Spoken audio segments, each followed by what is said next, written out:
Have you ever done everything right and still feel like everything was going completely wrong? You wake up early, you open your Bible, you check off your reading plan, you spend 15 minutes on your knees, running through your prayer list, you did your part, but then when you walk out the door, a life hit you fast.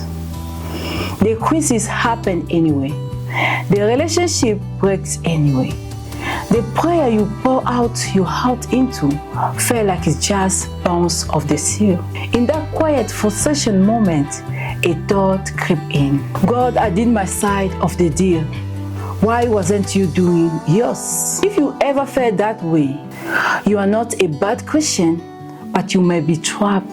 You might be trapped in the what I call checklist Christianity. Is this comfortable, subtle illusion that if we follow the right protocol, we can guarantee a safe, predictable life? We can turn our faith into a business contract. We turn our prayer into a transaction, but today we need to have a very honest, very hard conversation, because if your spiritual life feels more like a corporation performance review than a relationship, you are going to burn out. In this video, we are going to look at what abandoning the checklist is actually the only way to find true intimacy with God. We are going to move away from the negotiation table and back into the Father. Let's look at the root of the problem. Subconsciously, many of us carry a belief that our good behavior acts as a currency we think. If I'm pure, God will give me a spouse. If I'm generous, God will bless my bank account. If I pray long enough, God will heal my sickness. We use our righteousness as a chip at a cosmetic casino. We think we are accumulating credit with God, but think about what that actually means. When we treat our faith as a transaction, we are turning God into a cosmetic debtor.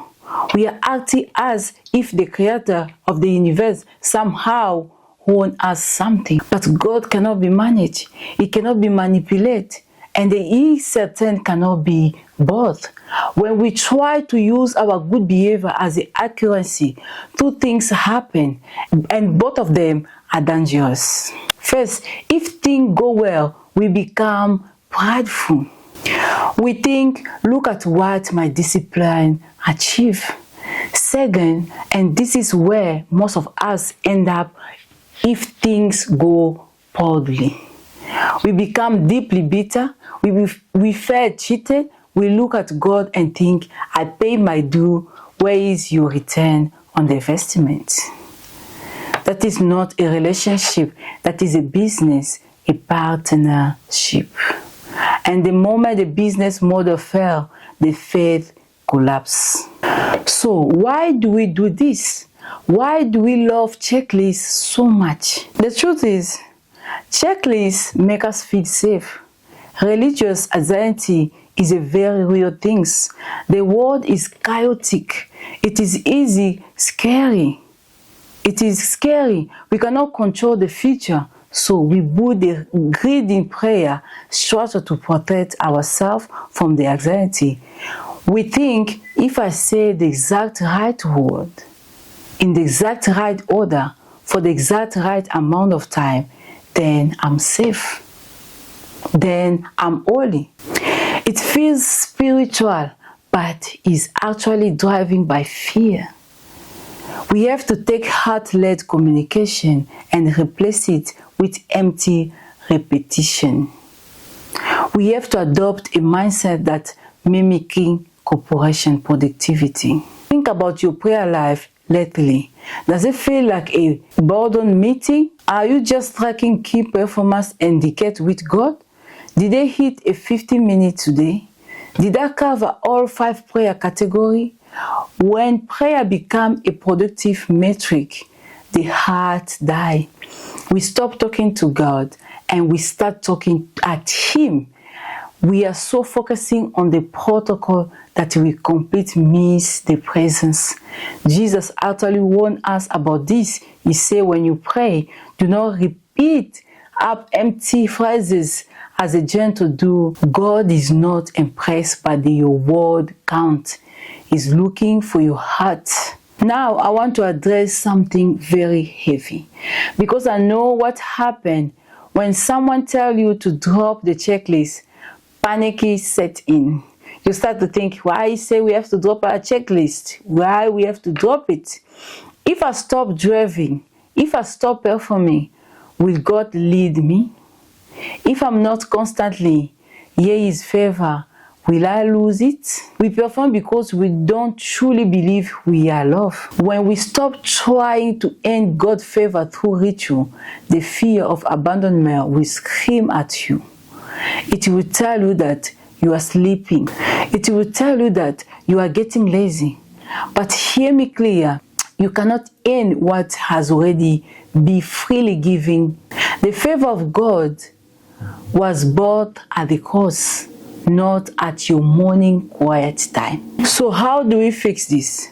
How do we break the cycle? We have to transition from a posture of negotiation to a posture of surrender. Negotiation say, God, I will give you this if you give me that. Surrender say, God, I am here, have your way. Negotiation demands a specific life outcome. Surrender demands Holy God Himself. This requires us to completely redefine what answer prayer looks like. We usually think an answer prayer means getting the outcome we want. But the ultimate answer to prayer is presence. Think about Jesus in the garden of the Gethsemane. He didn't use the greeting checklist. He did not repeat a religious protocol. He fell on his face and poured out his round bleeding heart. He asked for the specific outcome, for the cup of the past for me. But then came the shift, the intimate act of surrender. Yet not my will, but your will be done in my life. That's it. The outcome didn't change. Jesus still went to the cross, but something else happened. Look at the gospel, tell us that an angel appeared from the heaven, strengthened him. He didn't get the outcome. He got the presence. He got the strength. And that was enough. It is time for us to reclaim the secret place. The secret place was never meant to be a stage of great religious performance. It was meant to be a space for around. God can handle your frustration. He can handle your confusion. He can handle your silence. In fact, He prefers your honest silence over your fake, repetitive poetry. There is a massive difference between discipline and good intimacy, and dudes that create distance. Discipline is a beautiful. Having a regular time to prayer, reading your Bible daily, those are wonderful habits. But the purpose of discipline is to get you into the room with the person you love. If your discipline become a barrier, if it's become a shield you use to keep God the army length so you don't have to be a vulnerable, then it's just a duty, and duty creates distance. So here's my challenge to you this week. The next time you sit down to pray, put the checklist away. Don't worry about the time. Don't worry about the perfect word. Just sit there, open your hands, and say, Father, I am here. I am not trying to buy anything. I am not trying to fix anything. I just want to be with you. Stop managing Him. Stop negotiating. Let Him love you as you are, not as you think you should be. That is where the burnout ends. And that is where true faith begins. Thank you for watching. If this video blesses you, don't forget to leave me a comment, like this video, share with friends, and comment down below. Let me know where there's be struggle with your checklist. And you know I love you. God love you more. I'll see you soon in my next video.